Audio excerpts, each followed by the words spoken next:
There are people who seek the Creator, and there are those who do not. Those who seek the Creator, who seek spirituality and so on, they have not spiritually born yet, but they are searching for Him. They want to know, who teaches this? Where is this written? What needs to be done? There are people who ask about this. This does not mean that they have been spiritually born. They have not been born. They are simply searching. And there are those who are not interested in this at all. They do not awaken Reshimot. For the first time in all the connections taking place in all the properties of the world of Atzilut, from Atik to Abba ve'Ima, man, female waters had not yet ascended, which are the clarification of the kings in order to properly and thoroughly correct them. Only one male himself was indeed awakened for the connection. There was also no one at all who could possibly raise man. About this it is said, ascended in desire, for there is not yet a revelation of Nukva. In detail, specifically, except for Ima and Leah, about this we will speak in the following chapters, because there is no complete connection between male and female Yesod of Yesod. There is only a desire in the secret of Mokin, in that place where there is no Nukva in detail. Thus, as mentioned above, the male himself awakened man for correction, without anyone to raise it. Therefore it is indeed said, ascended in desire, and not with the help of the lower ones. Baal HaSulam explains, at the beginning of every connection, at the moment of the appearance of each Partzuf, the essence of its creation during the development of each lower one from its upper one, as you have already learned in previous sections. This happens through the power of the purification of the screen and the power of its ascent to the Rosh. From this property, the katnut of each Partzuf appears. And this is called the first Zivug for the creation of the Partzuf. After this, man is raised once again for the great Zivug in order to attain Mochin. This is called the second Zivug. Now let's read my commentary. It's quite lengthy. If you have any questions after it, we will go over them. So we have two connections, a small one and a great one. The small unification occurs when the upper gives birth to the lower as a memory or Reshimot that has risen to it from the screen. Here the lower does not participate at all because the Reshimot that came to the upper have not yet been born. The second Zivug occurs in particular when the degree has already been born. It has a small state and it independently raises men in order to draw light from the upper to itself. Baal HaSulam says that the lower does not yet exist. It is in a state of Reshimot. It does not exist as an individual that can raise man. Likewise, many people have not yet been born spiritually. They cannot raise man on their own, absolutely by themselves. But the upper so much, in fact, wants to give that it feels nostalgia for the brilliant, radiant, and glorious light with which it filled the lower when they were in adhesion with it. It has a connection such as this with all these Reshimot from previous states, when the light was still clothed in the vessels before the breaking of Adam. And the upper so much wants to reveal itself that it performs these unifications in the lower on its own. It wishes to draw the light downward but cannot clothe it, since the lower has no vessels because they are not yet born spiritually. The upper awakens the Reshimot. From this we can understand how such as an interaction occurs, that someone begins to engage in spirituality and return to the Creator. Why is it specifically him and not another person? There are 8 billion people in the world today, maybe even more, yet only a few of them study Kabbalah and some are still just trying to truly understand divine wisdom philosophically. However, there are also those who have been granted true attainment advancing along this path. Why? Specifically them. The answer is by the awakening of the lower. The answer comes from the upper, the one below who makes efforts even before being spiritually born while still in the state of Reshimot, follows the paths of the righteous, imitating their work. That person draws the attention of the higher levels. They extend light to him, carefully elevate these Reshimot from the Klipot and gradually raise them, then giving birth to them into a spiritual level. And then when a person is born, he can already independently raise men, but only because he really makes efforts below For without them, the selection of Reshimot from above does not occur. Any questions? In a small state he can raise man. Who said he can't? On the contrary. He cannot raise man when he is not yet born. But in a small state he is already born, he can already raise. You see how a little child, he already cries when he wants something. How can an embryo raise man? He doesn't know what to want. Whatever the righteous tell him, that's what he does. He doesn't know exactly what to want. It's like an embryo that is in its early stage. In the mother's body. He eats what the mother eats and goes wherever she goes and does what she does. He doesn't know anything else. But here, after he is born, he is given the chance to feel what spirituality is. Now he is born and begins to cry on his own. He acts, and there are some who go forward and some who do not. We don't know why. We don't know why Donald Trump went to pray before the elections to the grave of the Lubavitcher Rebbe, according to Jewish tradition, while other presidents did not go. We don't know. But he went. And they did not. But that doesn't mean they weren't elected. They can be elected without that.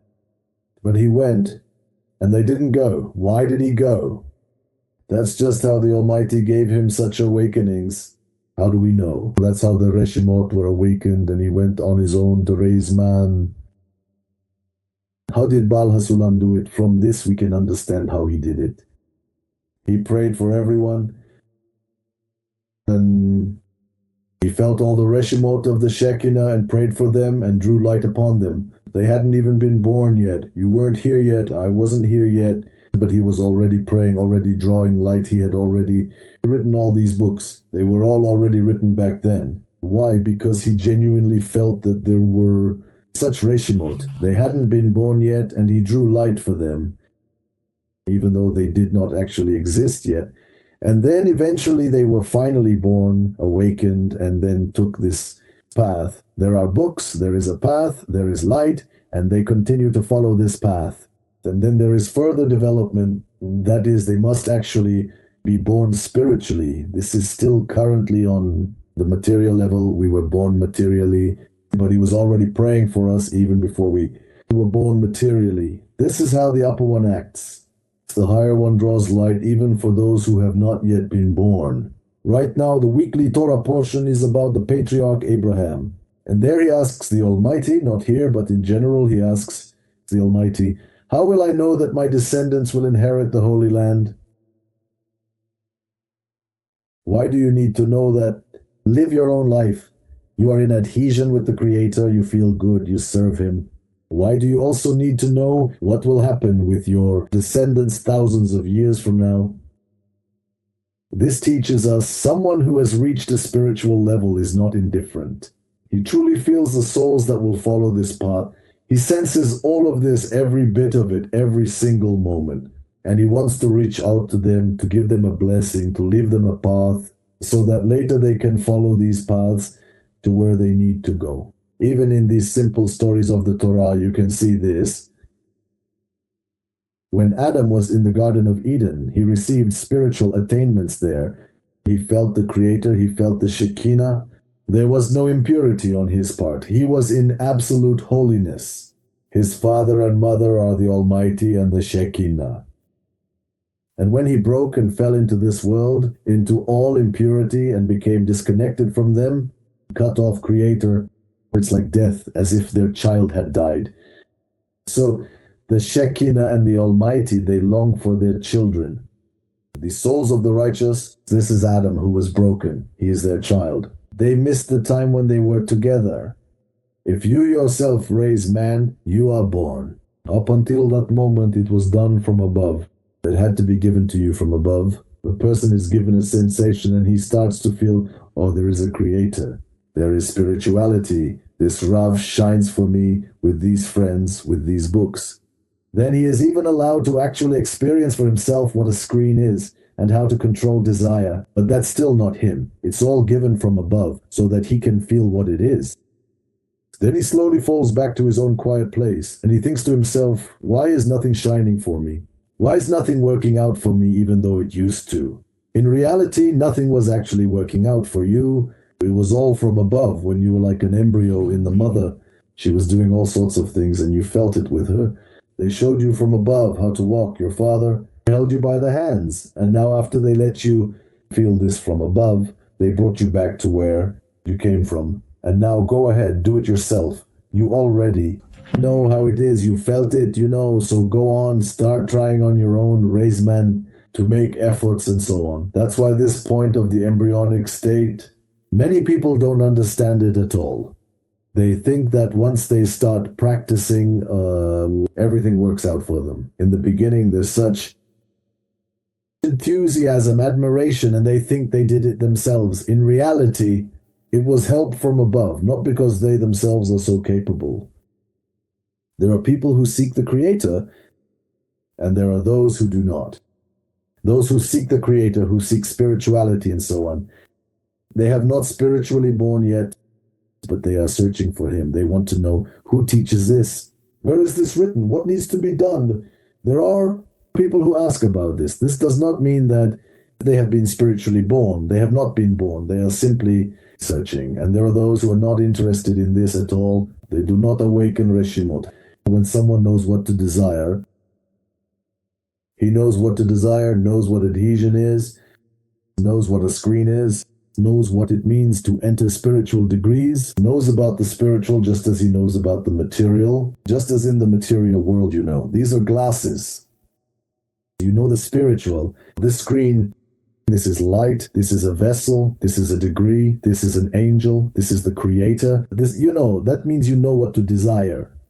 How many levels are there? An infinite number of levels. Some know more, some know less. You have to know, what should you know, what to desire. To know is not to know in your head. To know is to attain.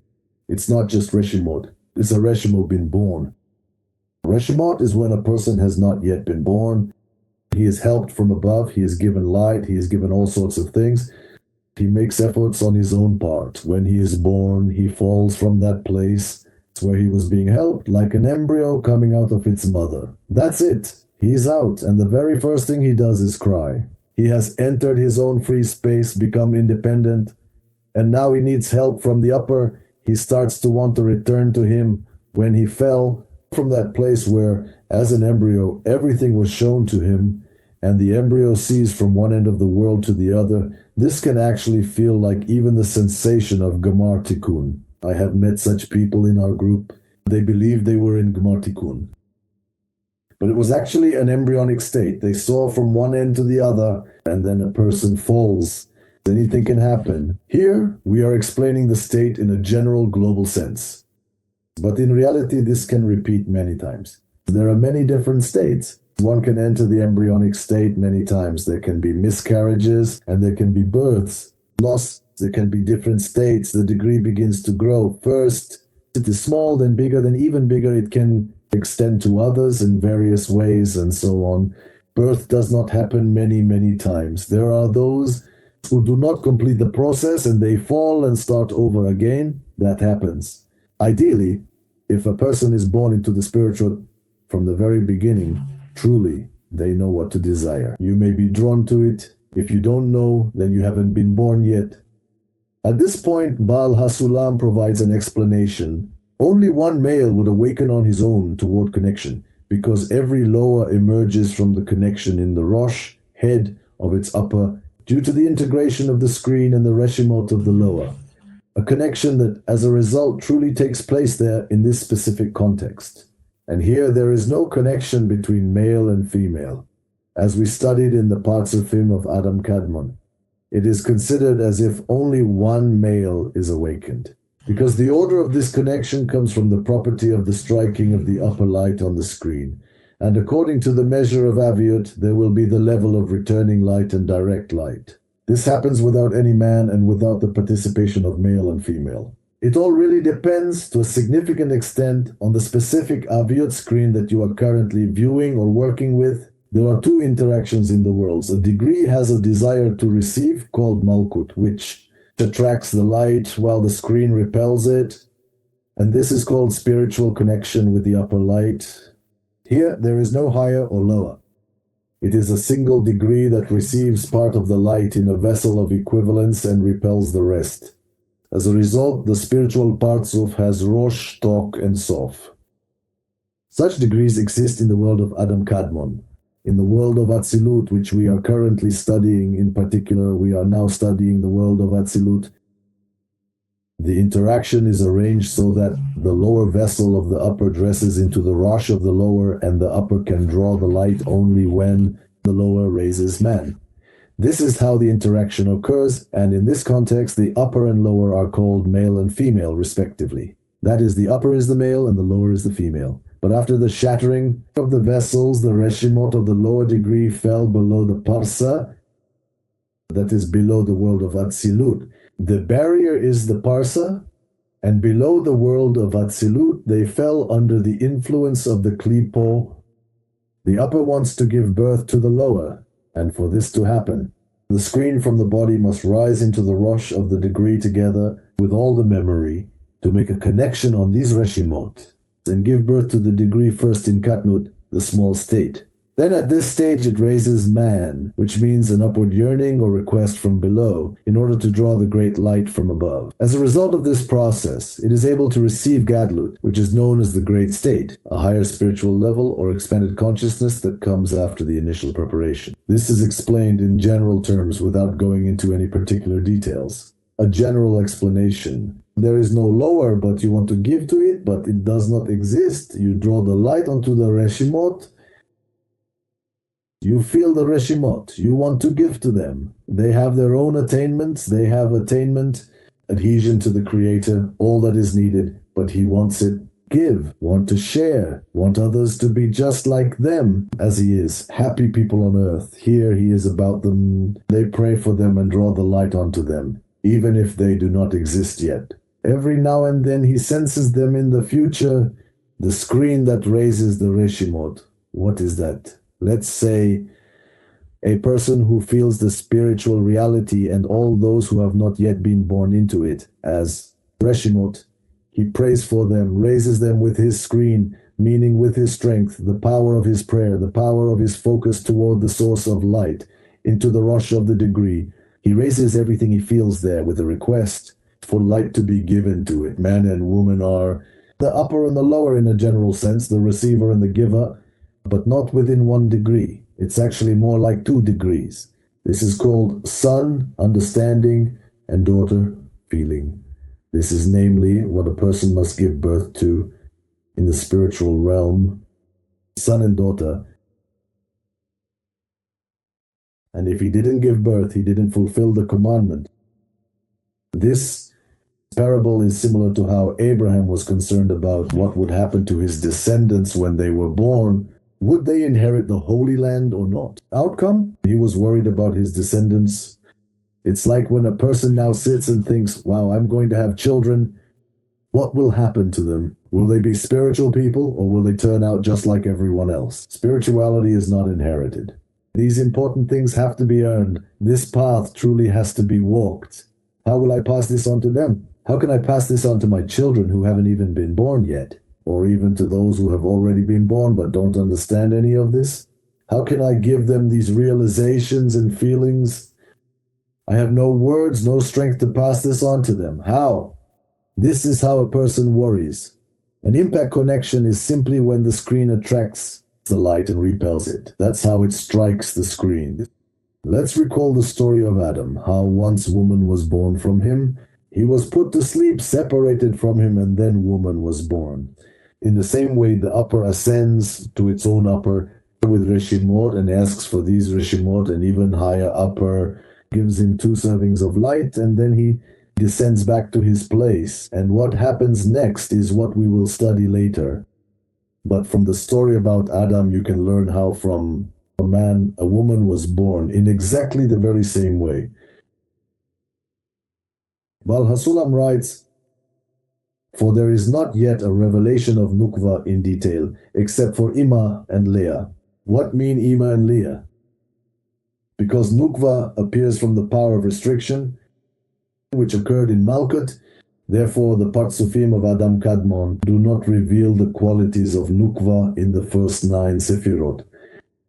Only starting from the world of Nekudim, where Tzimtzum Bet occurred in the secret of Malchut, in the pupils of the eyes, then the last and first letters of the Creator's name are joined in the secret of what is said, and they went together. Then Bina descended to the level of Malchut and absorbed into itself the qualities of restriction, Tzimtzum, which previously existed only in Malchut. Because of this, Bina and Zon exited the state of Rosh, Toch, and Sof of the degree, since the AHP of the Rosh went outside and became the property of the body in the interior. Bina and Zon, the 10 Sefirot of Toch, descended and became the property of the 10 Sefirot of Sof de Partzuf, and Bina and Zon, the 10 Sefirot of Sof, completely went beyond the boundaries of the degree. And this is similar to Malchut of the first restriction, which completes the line of the light of Ein Sof. But then from this Bina and Zon, 3 worlds were established: Beria, Yetzira, Asiya. And now you see that even after Tzimtzum Bet, the restriction begins only from Bina and below. She is called Ima, but not above her. Rav says about this, there is no revelation of Nukva in detail except from Ima and Leah. Remember this here, because the aforementioned restriction in Bina occurred only in the Zat de Bina and not in the Gar de Bina. It did not affect her in any way. This is what we learned in the previous sections. Commentary: in the head of the degree of the world of Adam Kadmon, there was no Nukva seen in detail, because Tzimtzum Aleph affects only Malchut. Therefore, the 9 Sefirot preceding her were not restricted. The same happened in the Toch and Sof of the degree as well. With Tzimtzum Bet, Malchut rose to Bina, and now in the Rosh of the degrees there are Keta, Chokma, and Ga de Bina. Zat de Bina, Zeir Anpin, Nukva, and Malchut descended into the Toch. The same occurred in all 4 parts of the degree. Part of the Rosh descended into the Toch, part of the Toch descended into the Sof, and part of the Sof exited beyond the boundaries of the degree. So Rav says that Tzimtzum Bet does not affect the higher Sefirot, but Zat de Bina, Zeir Anpin, and Malchut are now restricted, and it is no longer possible to use them as before. These 3 qualities can correspond to desires. Zat de Bina wants to draw light for others. Zeir Anpin desires to receive as needed. Malchut wants to receive excess. These forms of deficiency exist in every person at every level, and they are all under the restriction of Tzimtzum Bet. They must be used only in a form of holiness. If a person begins to use them incorrectly, he falls into impurity. For example, the pleasure from the desire to give something, this is a distorted manifestation of the quality of Zat de Bina, which leads to pride. A person may engage the desire to receive only as needed, and because of this, remains at a primitive level of development. He says, "Leave me alone, I'm fine as it is, why make an effort?" These are qualities of Zeir Anpin in impurity. And Malchut, the desire to receive excess, can turn a person into a slave to passions. All these 3 qualities are under the control of the Klipo. If a person acts according to the laws of the Creator, he begins to draw light for the sake of others, not for himself. He needs only the bare minimum to live, just in order to remain in Kedusha, holiness. And not in order to remain in Katnut, a small state. He uses the surplus and passion effectively to rise to a higher spiritual level. See the following diagram. This is truly the essential foundation that every single person must carefully know without any exception at all. This is what the structure of the Tzimtzum Aleph level looks like. Malchut. It has a screen. It draws in the light and repels it, called Rosh head. From it, the Toch body extends up to the next Malchut. The navel is the Tabur. This is the Peh, mouth. This is where the light is closed, and here is the Sof, end of the level. There is also a Malchut in the Sof, which is important to note and consider. This is what the Tzimtzum Aleph level looks like in the world of Adam Kadmon. When Tzimtzum Bet occurs, that is, the second restriction takes place and Malchut rises to Bina. And now the screen has appeared right here in front of us. This is a brand new screen that has just been introduced, replacing the previous one. You can see that the display is different, and it marks a clear transition to something new. The screen is now present, ready for us to use and interact with. Now here we have Keter, Hochma, and namely Gar de Bina. They are not under the authority of the screen. Everything above the screen is not limited by the screen. Therefore, they are not perceived. What does this mean?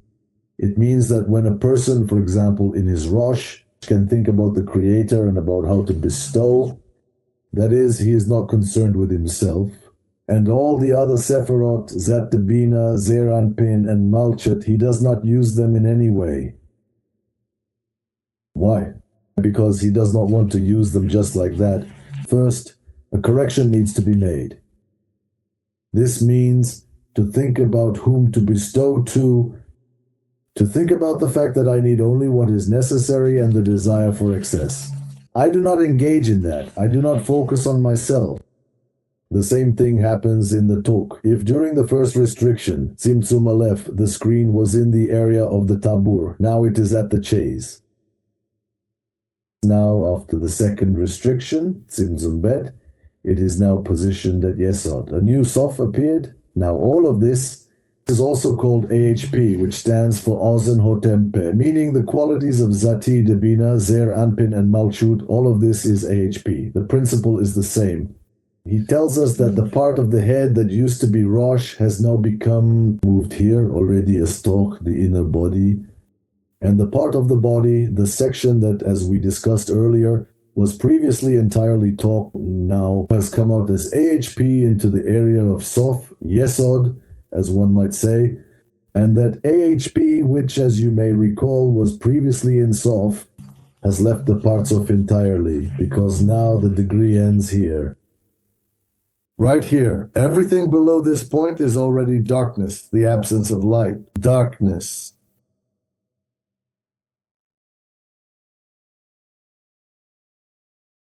Stop here and remember what I said. Bina split into two parts, Gar and Zat. And the screens that existed in Tzimtzum Aleph, do they also remain in Tzimtzum Bet? In the spiritual, nothing disappears.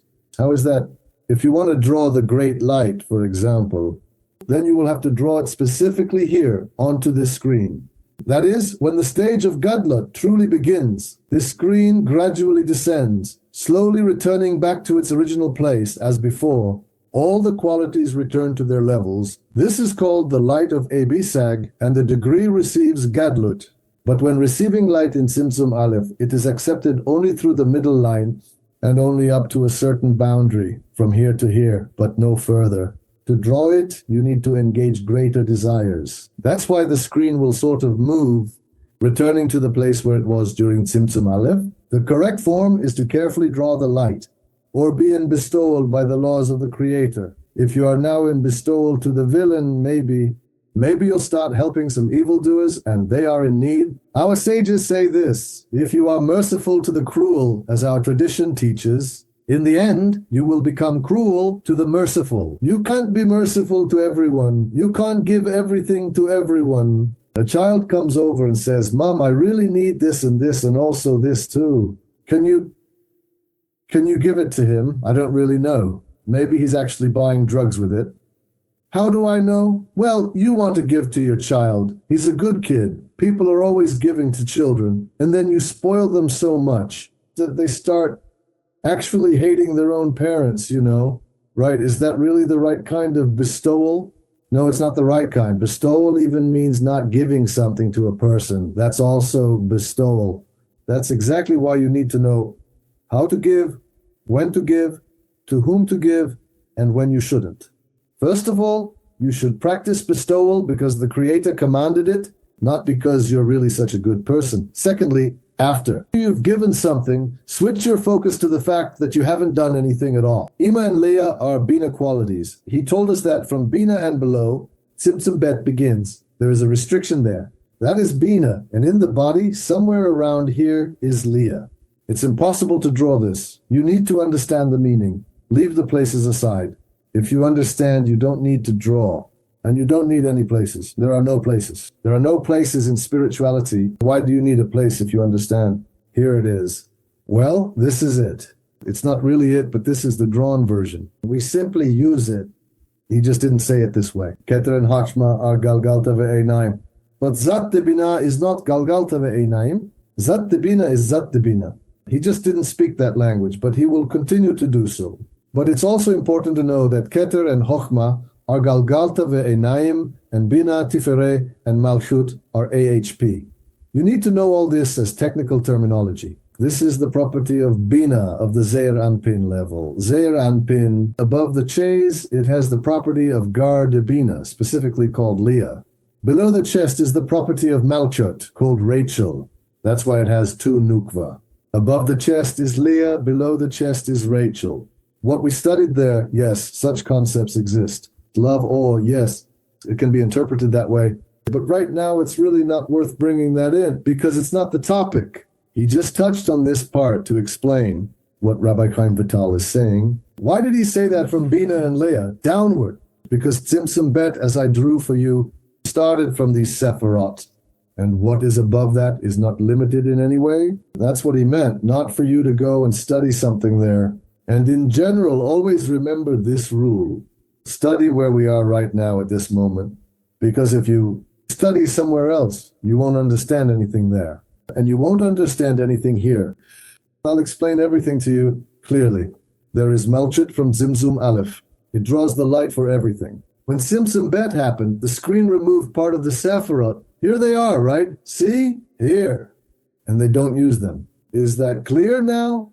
Look, I said, Keter and Chokmah stayed here. That's when I think. Keter is the creator. Chokmah is what he gives me. I don't focus on myself. I think about him. This is my Rosh. But when I think about this as well, then I'm thinking through lack about who needs something, about giving away my most essential things, a craving for excess. My thoughts already start here. But when Tzimtzum Bet happens, that's it. No, I don't do that. I don't engage in it. It doesn't exist. There is only the Creator and what He wants, nothing else. So that's what I think about. That's all. This is called Tzimtzum Bet. And it's the same in the talk. Here, this is what I engage in. This fulfilling the commandments, serving the Creator like an angel. But this, no. Desire to receive, I don't use it. This is what I was explaining, as I mentioned earlier.